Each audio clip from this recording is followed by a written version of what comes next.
Seguimos en Foro Nacional para la Democracia con Raúl Rodríguez e invitados. Regresamos aquí a @FM, Foro Nacional para la Democracia. Estamos platicando con Ana María Salazar, analista política y experta en seguridad nacional. Ana María, nos platicabas de tu experiencia en Colombia, sí, de los años difíciles del narcotráfico. Sí. Mira, yo te diría que mucho el análisis, mucho de la forma en que hago mi análisis está basado en mi experiencia en Colombia, en Guatemala y lo que yo vi. ¿Como funcionaria del gobierno norteamericano? Sí, yo trabajé, fui académica, trabajaba con una ONG, trabajaba con Harvard y luego ya me contratan el mismo gobierno estadounidense porque yo era la experta en ese momento porque había trabajado como consultora para la reforma a la Constitución colombiana del 90, del 92, y había vivido muy de cerca la reforma, entonces era probablemente la abogada que mejor extranjera, que mejor entendía las reformas, y estaba todo el tema de cómo Colombia iba a combatir lo que verdaderamente representaba en ese momento la gran amenaza de estos cárteles colombianos, incluyendo Pablo Escobar, el cartel de Cali. Pues seguramente mucha gente ha visto los programas donde hablan en diferentes formas, pero lo que uno puede llevarse de ese tema es que las dificultades que tienen las democracias de enfrentar a estas organizaciones y personajes muy violentos, porque fue ese el tema para Colombia, que fue un tema de 60 años, pero el tema siempre era la guerrilla.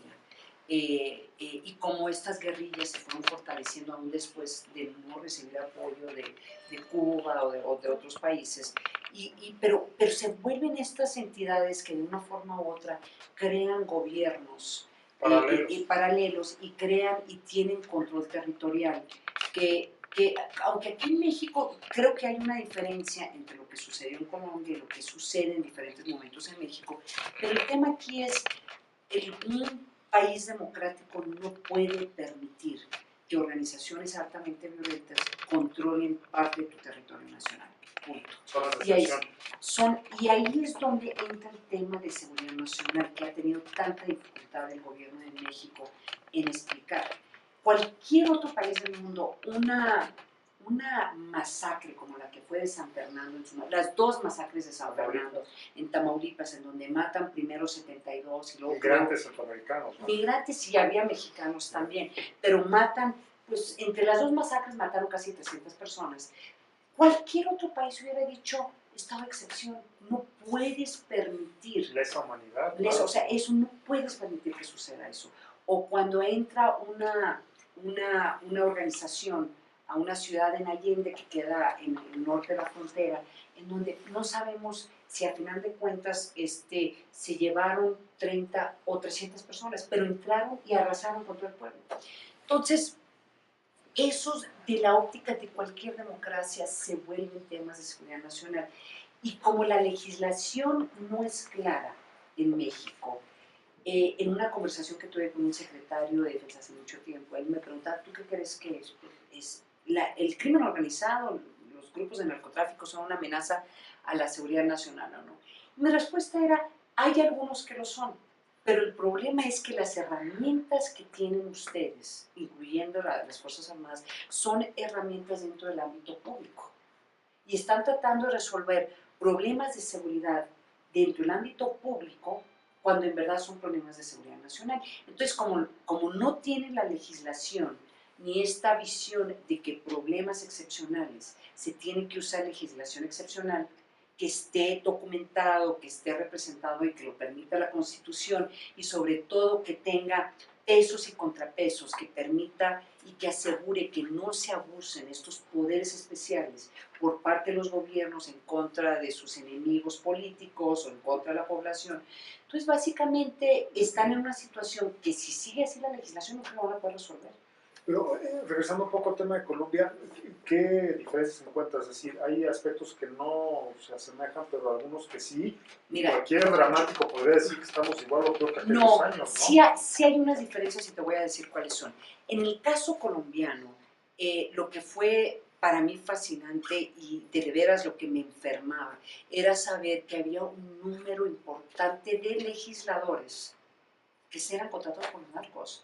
O sea, que literalmente llamaban a los narcos, trataban y empujaban legislación. Tenían su bancada. Sí, tenían su bancada, era la narcobancada. De hecho, cuando se redacta la nueva Constitución, porque a mí casi que me tocó verlo, porque yo participé, apoyar en la parte de ayudé en la redacción de algunas partes de la Constitución que tenía que ver con la creación de lo que sería entonces la nueva Fiscalía General de la Nación, porque no tenían fiscalía. Se sabía y era voz y se veía que la mayoría de los constituyentes habían sido comprados o amenazados por el narco.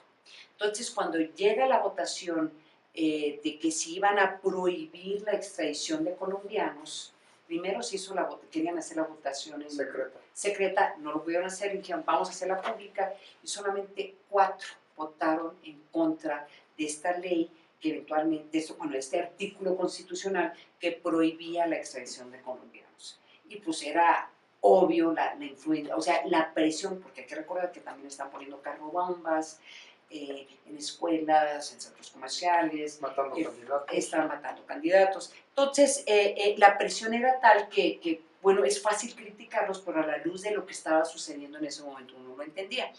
Eventualmente cambiaron la Constitución para que se pudiera de nuevo extraditarlos. Pero pregunta, perdón, pero pues la presión del narco aquí en muchos distritos pareciera que es real, es decir, nos estamos acercando a ese escenario, sí, ¿no? Pero no tenemos, yo ahorita no he podido documentar alguna ley que haya sido presionado, incidido. Eso es muy importante. ¿La nueva ley de seguridad interior permite evitar llegar a ese estadio? No, yo creo que no trata eso. O sea, la nueva ley lo que estaba buscando era tratar de documentar para México, sí.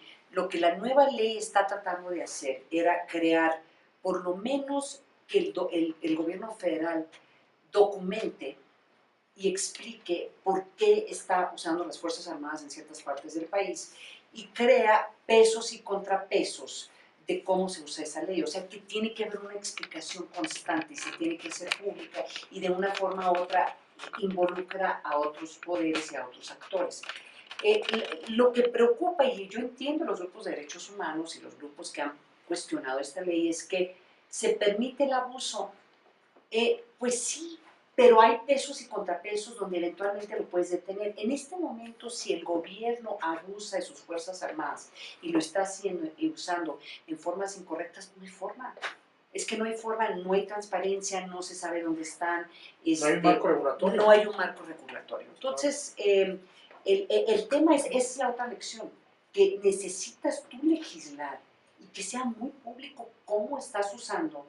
Y sobre todo, esto que es lo que me llevé de Colombia, no fue hasta que el gobierno colombiano reconociera la peligrosidad, por ejemplo, y que dijera, nosotros básicamente vamos a acabar divididos, porque ya la FARC estaba dividiendo el país, habían secuestrado a no sé qué tanta gente, y básicamente tuvieron que decir, 1, necesitamos ayuda, y 2, necesitamos que el contexto internacional nos apoye, 3, nosotros como gobierno estamos dispuestos a empezar a resolver nuestros problemas de corrupción y violación a los derechos humanos. Bueno, hasta acabaron con jueces anónimos, ¿no? Tuvieron que acabar. Permíteme un corte, Ana María, por favor, vamos a hacer una pausa, pero regresamos con este tema de seguridad nacional con Ana María Salazar.